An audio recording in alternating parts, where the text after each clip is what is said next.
Europe 1. Le journal de 8h sur Europe 1, Fanny Marceau. Bonjour Fanny. Bonjour Dimitri, bonjour à tous. Il faut éviter tout engrenage de violence. Les mots ce matin d'Emmanuel Macron en visite en Inde, qui affirme suivre de très près la situation une semaine jour pour jour après la mort de Quentin Derenque, roué de coups, de poings et de pieds en pleine rue jeudi dernier à Lyon. L'étudiant de 23 ans, militant nationaliste, a succombé 2 jours plus tard à l'hôpital. 11 personnes ont été interpellées depuis le début de la semaine. La garde à vue de 9 d'entre elles a été prolongée hier soir. Bonjour Jean-Luc Boujon. Bonjour. Correspondant d'Europe 1 à Lyon, ces gardes à vue se terminent aujourd'hui et la plupart des suspects devraient être présentés à un juge dans la foulée, Jean-Luc. Effectivement, 9 des 11 gardes à vue qui ont démarré mardi soir vont se terminer en fin de journée. Plusieurs suspects seront donc probablement déférés devant un juge avant une éventuelle mise en examen. Certains pour homicide volontaire, violence aggravée et association de malfaiteurs. Ceux-ci risqueront 30 ans de prison. D'autres pour avoir aidé les suspects à se cacher, avec peut-être sans doute même des détentions provisoires à la clé. Jean-Luc, parmi ces suspects, il y a celui que l'on surnomme Jeff, en référence à ses initiales, Jacques-Élie Favreau, attaché parlementaire du député insoumis Raphaël Arnaud. On en connaît un peu mieux le profil ce matin, Jean-Luc.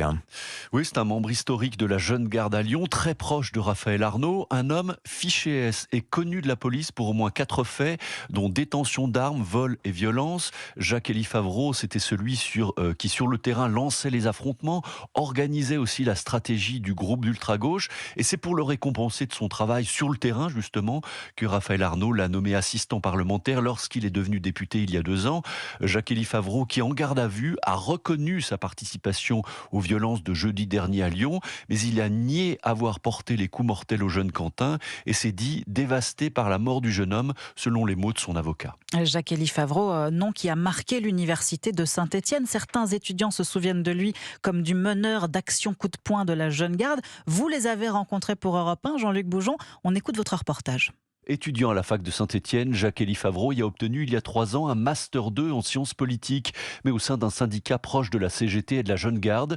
Il y exerçait aussi d'autres activités beaucoup moins honorables, se souvient cet ancien étudiant du syndicat uni. C'est quelqu'un qui est très impliqué pour arracher des affiches, pour nous empêcher de parler avec les étudiants, quelqu'un qui est toujours en train de nous suivre pour voir ce qu'on fait passer derrière nous, nous intimider quotidiennement par les mots, des fois par les actes, en nous bousculant, etc.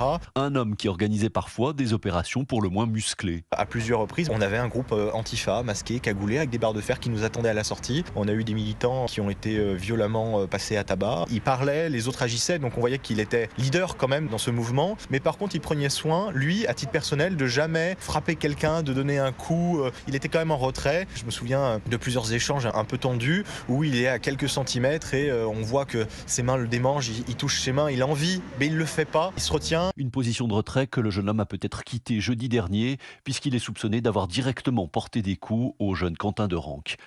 Jean-Luc Boujon, correspondant d'Europe 1 à Lyon. Les menaces, la violence, méthode de la Jeune Garde qui s'est aussi vérifiée sur le terrain politique par le passé récent. Oui, notamment lors de la dernière campagne législative du Vaucluse à Avignon. C'est là que le cofondateur de ce groupuscule antifasciste, Raphaël Arnaud, a été élu député de la France Insoumise. Une élection qui a traumatisé son adversaire, la députée RN sortante Catherine Jaouen, visée par la Jeune Garde, comme elle l'a expliqué ce matin sur Europe 1.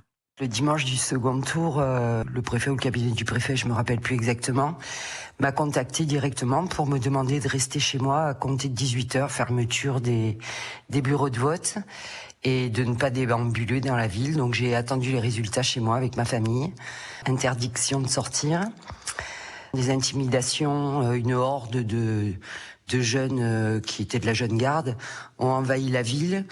Et puis ensuite, ils nous collaient avec des regards intimidants, donc incapables d'avoir des contacts sereins avec les gens sur le marché, par exemple. Et puis les tags mort aux fachos sur ma façade, ce qui m'a conduit à déménager, à quitter mon appartement après, parce que j'étais plus sereine du tout.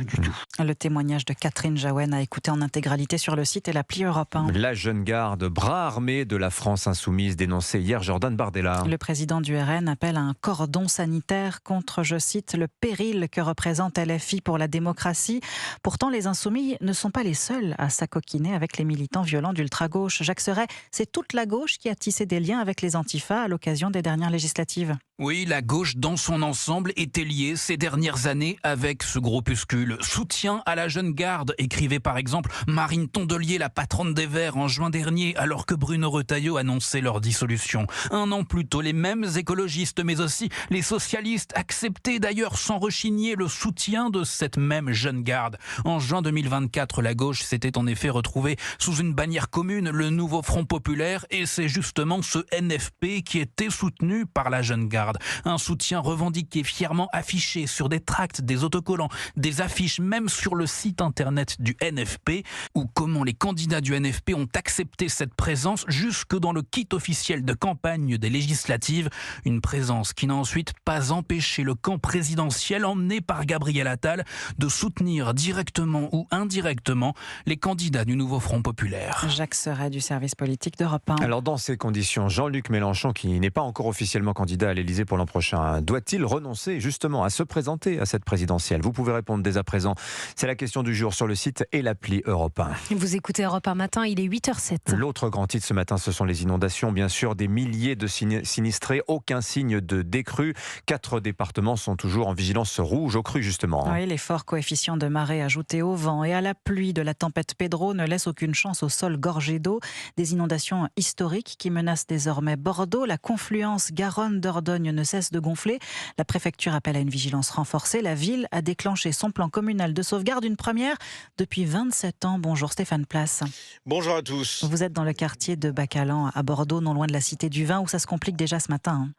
Oui, ici dans ce quartier très proche de la Garonne, les habitants comme Richard surveillent inquiets le niveau du fleuve. Tout à l'heure, on regarde, on a les maisons qui sont juste à côté, donc on est quand même venu voir, on a reçu les alertes hier de la mairie pour voir si ça monte ou si ça reste à peu près stable. C'est monté quand même, je suis passé il y a une demi-heure, c'est beaucoup monté. Alors, on risque rien encore pour les maisons, mais voilà, faudrait que ça s'arrête. Impossible de se préparer, donc puisqu'on a des baies vitrées, des portes sur le boulevard, les maisons bordelaises, les caves sont transformées en habitation, donc on n'a rien préparé. Alors vous le disiez, la municipalité a déclenché hier le plan communal de sauvegarde et Julie, par exemple, a reçu une alerte chez elle. C'est vrai que hier on a reçu un petit mot hier soir tard dans la soirée dans les boîtes aux lettres qui nous disait attention, inondation. Donc c'est vrai qu'on reste vigilant quand même. Ce matin vous êtes levé plus tôt? Ouais, quand même, parce que je me suis dit les inondations ça va être galère, donc ouais. La Garonne qui déborde et donc beaucoup de routes barrées déployées en nombre. Les agents de la métropole guident et préviennent les automobilistes. Les rues barrées, c'est en prévention parce qu'il y a la Garonne qui va déborder. On fait des détours comme on peut et on trouve un chemin pour aller embaucher. Ou en tout cas anticiper s'il y a des endroits qui vont être barrés comme là ou quoi. Route inondée. Je sais pas trop par où passer du coup parce que je suis infirmière. J'ai pas le choix, j'ai des patients qui m'attendent et qui ont besoin de moi. Je vais voir comment je peux faire, sinon j'irai à pied. Je vais essayer de me débrouiller comme je peux. Et je viens de joindre la cellule de crise municipale qui confirme que sur la rive gauche, par exemple, la Garonne a débordé. C'est assez classique sur les quais entre le pont de Pierre et le pont Chabandelmas. Mais nous dit-on, la crue ne dépassera pas les 5,14 m annoncés hier, selon la modélisation faite au niveau de la mairie. Merci Stéphane Place en direct de Bordeaux pour Europe 1. Merci Fanny Marceau, tout de suite.